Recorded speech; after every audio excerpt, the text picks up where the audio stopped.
Assalamualaikum warahmatullahi wabarakatuh. Kami kelompok 16 akan mempresentasikan materi tentang sejarah Daulah Muhammadiyah. Saya sebagai materi pertama presentasi dan sebelah saya Nana sebagai materi kedua.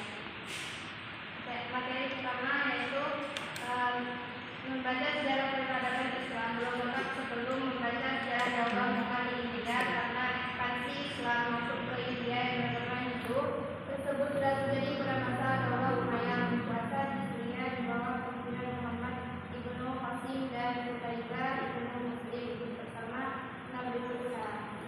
Kemudian dilanjutkan oleh Daulah Nasraniyah di bawah kepemimpinan Mahmud al-Ghaznawi. Pada masa ini Islam telah tersebar di seluruh wilayah Timur India karena ekspansi yang dilakukannya di India pernah 7 kali berturut-turut dalam masa 2 tahun dan menghasilkan pahala yang ditemukannya sebenarnya dalam Al-Quran Negara. Pembentukan pemerintahan Daulah Mughal ini berdiri di anak benua India seperempat abad setelah berdirinya Daulah Safawiyah di Iran, sementara Daulah Turki Utsmani sudah 2 abad sebelumnya.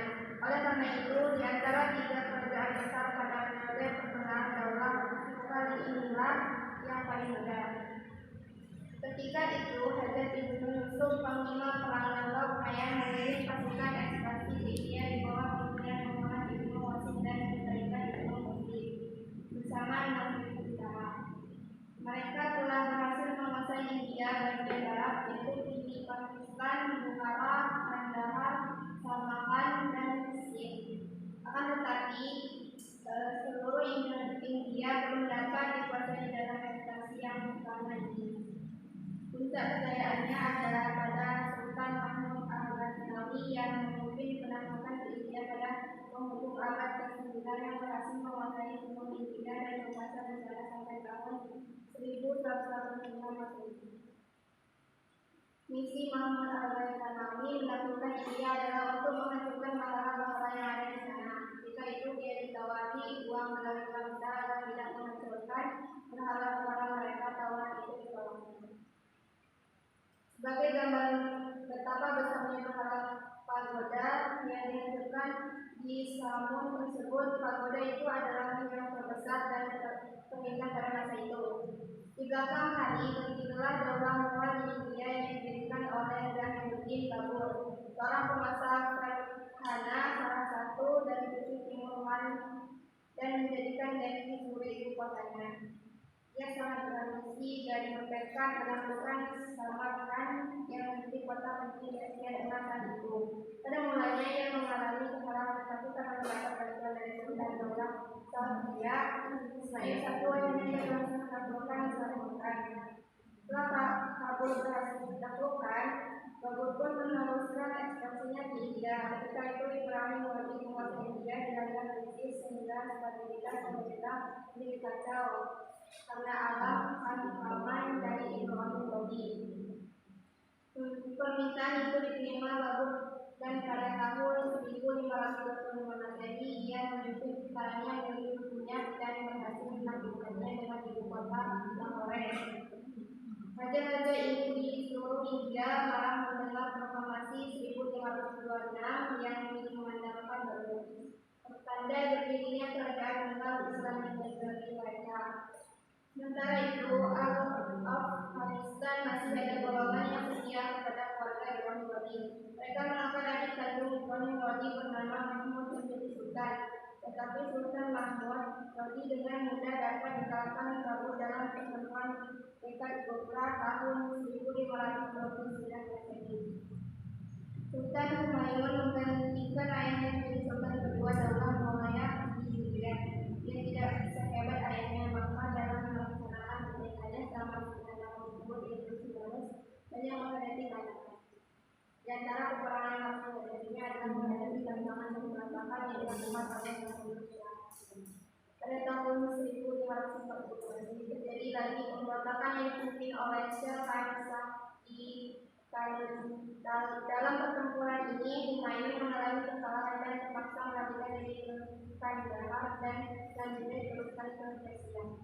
Dengan meninggalnya Sher Khan pada tahun 1550 dia dapat kembali ke India dan menduduki tahta pada Daulah lumayan di belakangnya. Setelah itu ia wafat karena dijatuhkan dari tangga perpustakaannya, di mana dijanjikan anak Akbar satu yang masih berusia 14 tahun. Selanjutnya akan dilanjutkan namanya.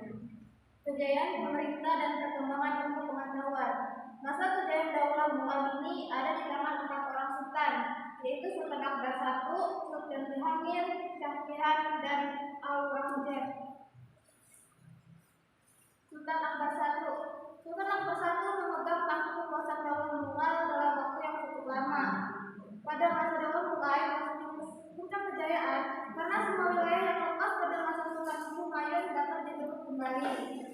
Akbar I yang masih muda itu dibantu oleh Bayram Khan, wakil Sultan Akbar. Ia seorang Syiah yang setia membantu Daulah Mughal sejak dari Sultan Babur dan Humayun.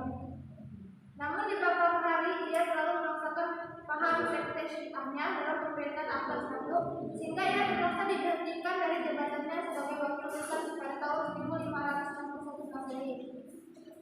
Sultan Akbar I yang perkasa berhasil meneruskan program ekspansinya ke sebelah selatan, utara, barat, dan timur. Ke sebelah selatan ia berhasil melakukan Malwa, Sundar, Rajanpur, Chitor, Emrakabar, Kalinjar, Gujarat, Surat, Bihar, dan Bengal. Kemudian di sebelah utara ia menaklukkan Kashmir, dapat dikuasai pada tahun 1860 Masehi. Selanjutnya di sebelah barat ia menaklukkan Sind di sebelah barat laut Delhi. Dan di sebelah timur dapat dikuasai pula kerajaan Deccan pada tahun 1566 Masehi.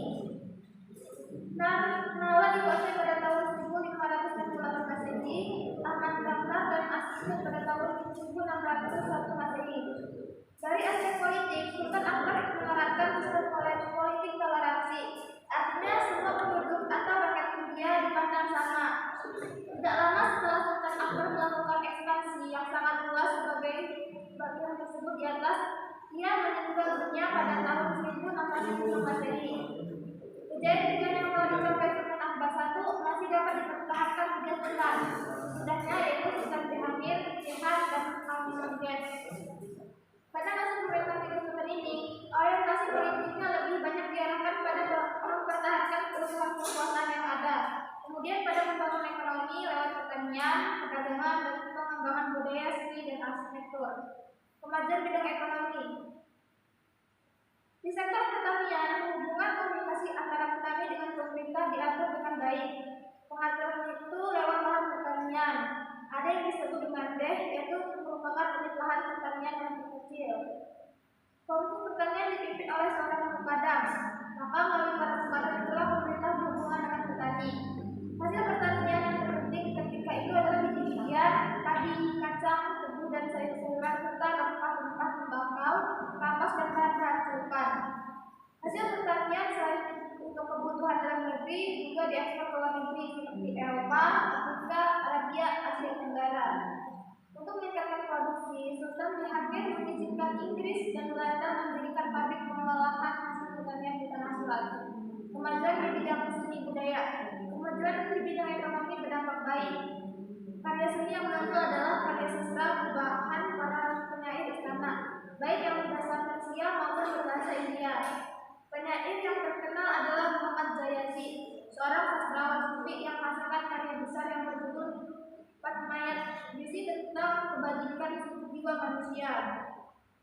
Selama 1,5 abad, India di bawah Daulah Mughal menjadi salah satu negara adikuasa yang menguasai perekonomian dunia dengan jaringan barang-barangnya yang menguasai Eropa, Timur Tengah, Asia Tenggara, dan Cina. Selain itu, dia juga memiliki pertahanan militer yang tangguh dan kuat. Kemunduran pemerintahan dan faktor-faktornya. Tetapi setelah Aurangzeb, kuasa pemerintahan daulah diduduki oleh sultan-sultan yang lemah. Sementara itu, di pertengahan abad ke-18, Inggris sudah melancarkan hukumnya di India. Pada tahun 1761 Masehi, ia menguasai sebagian wilayah yang dulu dikuasai Daulah Mughal.